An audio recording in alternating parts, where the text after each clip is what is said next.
Welcome everybody. My name is Melissa Bradley. I'm the Program Manager for Water Sensitive SA. You've joined us here today for the proactive maintenance of water sensitive urban design assets webinar. Before we get too much further, I just want to acknowledge that today I'm joining you from the land of the Paramount people in the Adelaide Hills. This is where Water Sensitive SA's central is, and we just want to acknowledge that we pay our respects to Indigenous people's connection to country and really support their elders past, present and emerging in their endeavours to bring acknowledging their culture and healing of country. And hopefully we'll be doing a bit of that here today. Right, so over to our presenters. We've got a really good mix of people with different backgrounds here today.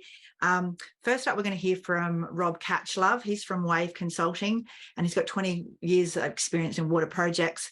And some of you might know him through some of his water consulting work, but today he's going to be wearing his Wave maintenance hat, and he's going to be taking you through some learnings from their maintenance contracts in Melbourne.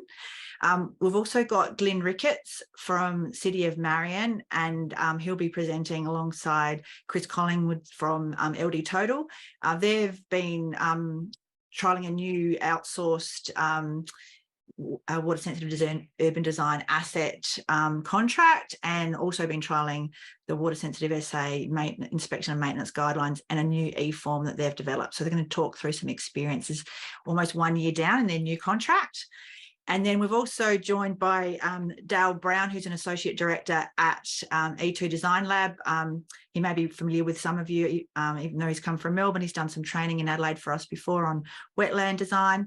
And he's going to be talking us through the maintenance of permeable paving and understanding infiltration rates and performance with different treatment techniques. So that one should be really, really interesting as well. So I think we just best get on with it. And if you've got any questions, please pop them in the chat, and I'll just make sure I keep monitoring that throughout the session today.